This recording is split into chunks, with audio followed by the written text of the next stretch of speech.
Hello everybody, I hope you guys are doing well. I wanted to give an update from my last video because I didn't want anyone to be concerned about me and my well-being. I am doing fine. I am processing everything as best that I can. You guys are probably looking at me like, damn, Nick, you've lost a lot of weight. I didn't eat for about 72 hours. That's after I didn't speak to the hospital regarding my mother, because they decided not to answer my phone call or call me back or return a message or just get any information to me for 48 hours. Yesterday we took a flight to Florida. I was a complete wreck the whole entire time. I went through like 4 or 5 different cloth masks that you could see just around my nose, and my mouth was all wet from me crying and the tears coming down as well. Which is very difficult, by the way, to hide on an airplane when, especially in these times that we are in, you don't want people to hear you sniffle. You definitely don't want people to hear you cough because they're gonna look at you like, like you're a leper. So we're here in Florida. Yesterday, since it is the weekend, I know that going up to the hospital, you're not gonna really get anyone who is too important. So I'm going to save that for tomorrow, which will be Monday. But I have been making calls. Yesterday I called a few times, didn't get anything back until last night. I called. A lot of people commented on my video, and thank you guys so much for your recommendations that you were putting on my last video of things to like check on, things to say to the hospital, all this kind of stuff. Thank you guys so much.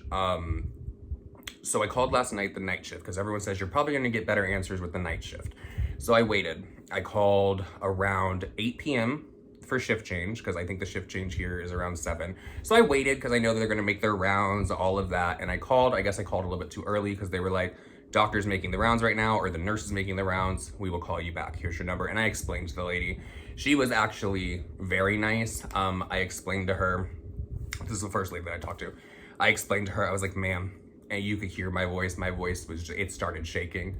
I said, ma'am, I don't think you understand. I said, I know that you probably hear a lot of sob stories and stuff on the phone from people, but it's been 48 hours since I have had an update on my mother. And the last conversation that I had with someone from the hospital was that someone needs to come up here because your mother could be passing. And she was very nice. She was like, no, I'll make sure that the doctor calls you. I was like, thank you so much. I said, please do, like, please. Like, if there's anything in this world, just please make sure a doctor calls me. So I waited around an hour and a half. I don't want to pester too much because you hear so many, this is just the fact of life. You hear so many horror stories. It's just like in any profession, there's some good seeds, but there's also bad seeds. Someone could be having a bad day and they're going to take it out on someone that doesn't deserve it at all. So I don't want to pester too much on the phone, even though I know I should be, because I don't want, especially after the other day where that girl denied my brother talking, not talking to my mother, but denied my brother any information on my brother, denied my brother any information on my mother, even though he had the security code, denied her cousin any information as well, which I understand more so the cousin denying the information, but she's been calling this whole time. But the son and the cousin are both listed as these are people that can get information. So I don't know what that woman was going through that day, where she said, no, you can't have any information on your mother. Called my mom's cousin a liar that she wasn't at the hospital to see my mom, even though she was, and gave all the information. Lied to me on the phone. I don't know what was going on then. So the doctor calls me back and gives me an update on my mom. And I don't want to, I feel like the last time that I was given hope, and I was so fucking excited. I was so excited. Immediately got on my phone like, yes, things are getting better, all this. And I felt like it was taken away from me so quick, like within 10, 15 minutes. And so yesterday I found out that my mom is stable. Vent 100%, oxygen 90%, stable. So that's good news. It's good news because the oxygen, you guys know, is 70, 60 going down. It's up now. So it's good news. And when I spoke to the doctor last night, I said, like, I didn't even want to do this with the doctor, but I feel like when I finally got on the phone with her, it's like emotions just started going over. I wasn't mean. I wasn't mean at all, but I was just like, I don't know what has been going on. I explained to her the last phone conversation that I had, and then I was told, no, we call the family twice per day. I don't know I don't know where the disconnect is here because I have not received a phone call twice a day, except for at the beginning of this. It was explained to me that they do prefer having one family member that they do call, which I understand 100%, because then you don't get the telephone game. Things aren't getting switched up. Like the doctor said one thing to one person and said to the other, because we were kind of going through that at the beginning. Like I was getting a good message. My brother was getting a bad message. It was horrible. So that I understand. But I said, but is my brother allowed to call up there and ask for information on his mother, as he should be able to because he's on the list and he has the security code? And she said, yes, I'm looking down at the paper right now and I see your brother's name on here. He should be able to call and get information on his mother. So that person that was having the bad day, this is where I'm at with that. You're gonna tell someone's son that they can't have information on their mother who is in the hospital, possibly passing away because you're having a bad day, and you sounded like you were having a bad day? You sounded like you were having a bad day when you were on the phone with my mom's cousin telling her that she's a liar, she wasn't in that hospital, but then you accused her also of taking a phone where an investigation is gonna be placed, possibly? What?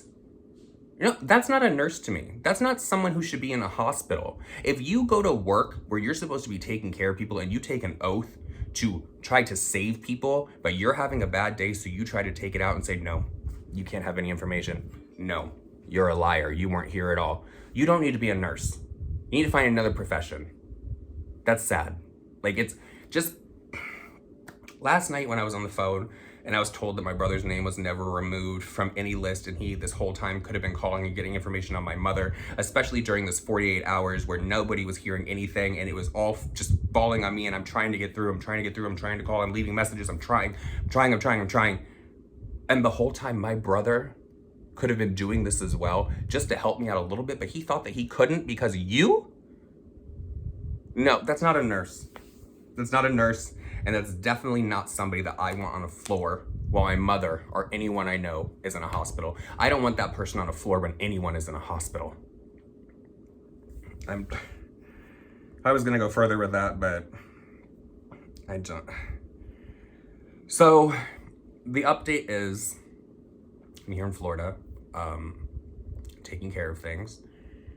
I still feel like completely drained. Yesterday from the airport here, I was just crying like the whole time in the car as well. The poor man driving the Uber is probably like, what's happening? But I think as we got closer to where we were going, I was just a mess. Because then I think that things like really started to like set in for me. But I got that news last night, so trying to look on the upside. Just trying to look on the upside. I'm trying to keep my mind busy. I'm trying to stay busy. I'm trying to do what's best for my mother. And I'm trying not to worry myself to death. I haven't even weighed myself. I probably weigh under 200 pounds now. Excuse me. Last night I actually slept. I feel like I slept like a deep sleep. My body finally just like was like, I need it. I hadn't eaten for all of that time. Dustin tried to get me some Wawa. He bought me a sub and some macaroni just to get something in my stomach. I took a bite of the sub and I couldn't finish it. I couldn't swallow it. The thought, like I'm hungry, but the thought of eating, it upsets my stomach. So I'm trying to get a lot of liquids in me. Last night I was able to keep down, and this is so disgusting, like the fact that this is how you know it's not food. I was able to keep down like a burger, like a cheeseburger from McDonald's and some fries, because late last night I was like, I'm so thirsty, I need something ice cold. And so I ordered myself like a few Sprites from McDonald's. I'm just rambling now.